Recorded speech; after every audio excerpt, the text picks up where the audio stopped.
अस्सलाम स्टूडेंट्स, आज हम अपने chapter number 2 structure of atom का लास्ट टॉपिक जो है उसका लास्ट पार्ट करने जा रहे हैं, यूजेस ऑफ आइसोटोप्स। इसमें हम आज देखेंगे चौथा और पांचवा इस्तेमाल। इससे पिछले वीडियो में हम डिस्कस कर चुके हैं इसके 3 इस्तेमालात। तो चौथे नंबर पे हम इसको इस्तेमाल करते हैं chemical reactions and structure determination के लिए, यानी कि केमिकल रिएक्शंस में देखते हैं कि कौन से एलिमेंट का कौन सा आइसोटोप इस्तेमाल होगा। कि हम देखते हैं कार्बन डाइऑक्साइड बनाने में भी कार्बन इस्तेमाल हो रही है, CH4 यानी कि मीथेन गैस में भी कार्बन इस्तेमाल हो रही है। इसके अलावा जितने भी हम कार्बन प्रोडक्ट्स देखते हैं, ग्लूकोज़ को देखते हैं, उसमें भी कार्बन मौजूद है। तो बहुत सारी चीज़ों में कार्बन जो है वो मौजूद है। तो क्या हर चीज़ के अंदर कार्बन का एक ही आइसोटोप, क्या कार्बन के एक जितने ही न्यूट्रॉन्स और प्रोटॉन्स की तादाद रखने वाले जो एटम्स हैं वो इस्तेमाल हो रहे हैं? तो इस चीज़ को डिफ्रेंशिएट करने के लिए, पता चलाने के लिए कि किस चीज़ में कौन सी कार्बन इस्तेमाल होगी, कौन सा आइसोटोप इस्तेमाल होगा, ये भी आइसोटोप्स का एक अहम इस्तेमाल है। और स्ट्रक्चर की डिटर्मिनेशन जो है, स्ट्रक्चर जो आपका कंपाउंड बन रहा है उस कंपाउंड की साख्त कैसी होगी, उस कंपाउंड की स्ट्रक्चर कैसी बनेगी, ये भी डिपेंड करता है आपके आइसोटोप्स के इस्तेमाल पे कि आप कौन सा आइसोटोप इस्तेमाल करेंगे तो उसकी स्ट्रक्चर कैसी होगी।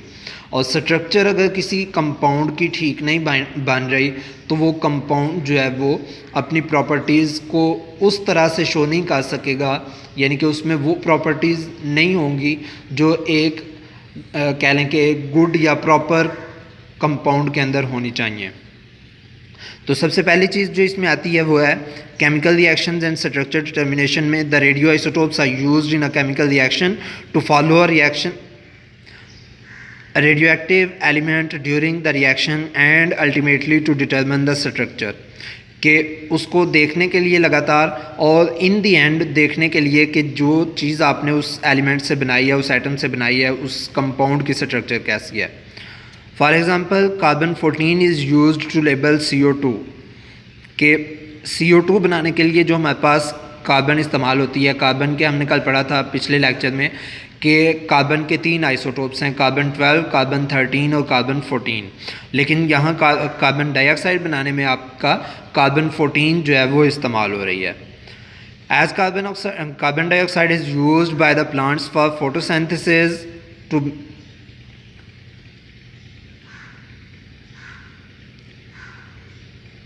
To form glucose. के ये फोटोसिंथेसिस में पौधे इस्तेमाल करते हैं ग्लूकोज बनाने के लिए कार्बन डाइऑक्साइड को। Its movement is detected through the various intermediate steps up to glucose. कि ग्लूकोज बनने तक जितने भी इंटरमीडिएट यानी कि दरमियान में आने वाले स्टेप्स हैं, उन तमाम स्टेप्स में इसको देखा जाता है कि इसकी स्ट्रक्चर जो है ग्लूकोज मॉलिक्यूल की, कंपाउंड की, क्या वो ठीक बन रही है। अगर तो कार्बन 14 के अलावा आप कोई इस्तेमाल करते हैं उसमें, तो वो जो है स्ट्रक्चर ठीक नहीं बनेगी और वो अपनी प्रॉपर्टीज़ उस तरह से शो नहीं कर सकेगा। उसके बाद है एप्लीकेशंस इन पावर जनरेशन। के पावर जनरेशन में यानी कि आपकी इलेक्ट्रिसिटी बनाने में या इस तरह के दूसरे जो यूज़फुल या कह लें कि डिस्ट्रक्टिव पर्पसेस हैं, उनमें भी आइसोटोप्स का इस्तेमाल किया जाता है। एटम बम बनाने के लिए या इस तरह से एनर्जी को इकट्ठा करने के लिए, एनर्जी को यूटिलाइज़ करने के लिए इन्हीं से हासिल किया जाता है आइसोटोप्स से। Radioactive isotopes are used to generate electricity by carrying out controlled nuclear fission reactions.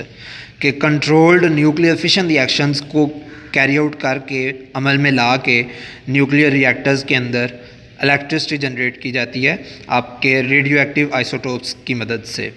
मिसाल के तौर पर आपके पास U-235 है, इसकी बम्बार्डमेंट जो है, इसके ऊपर जब बम्बार्डमेंट की जाती है न्यूट्रॉन्स की, तो यूरेनियम न्यूक्लियस जो है वो टूटता है और बेरियम 139 और क्रिप्टॉन 94 जो है वो मिलते हैं, और इसके साथ हमें 3 न्यूट्रॉन्स भी मिलते हैं। तो ये जो एक के टूटने से बड़े न्यूक्लियस के टूटने से छोटे न्यूक्लियस बने हैं, न्यूक्लियाई बने हैं। इन न्यूक्लियाई के बनने से आपको एक चीज़ जो है वो इजाफी मिलती है, और वो जो एनर्जी ये रिलीज़ करता है बड़ा एटम टूटते हुए, वो एनर्जी मिलती है। तो उस एनर्जी को हम इलेक्ट्रिसिटी बनाने के लिए इस्तेमाल करते हैं। उस एनर्जी को हम जो है ना बाकी पावर जनरेशन प्रोसीजर्स जो हैं उनमें इस्तेमाल करते हैं। या आपको यहाँ इसकी दी गई है, इसका केमिकल रिएक्शन भी दिया गया है कि किस तरह से ये एक इक्वेशन दी गई है कि किस तरह से ये केमिकल रिएक्शन होगा कि U235 जो है ये टूटेगा, और किस तरह से टूटेगा, जब इसके ऊपर न्यूट्रॉन को फेंका जाएगा, न्यूट्रॉन्स की बम्बार्डमेंट की जाएगी, तो इसके नतीजे में बेरियम और क्रिप्टॉन बनेंगे, और इनके साथ 3 न्यूट्रॉन्स और एनर्जी जो है वो रिलीज़ होंगे। इसके साथ ही हमारा ये जो टॉपिक है ये भी कंप्लीट होता है।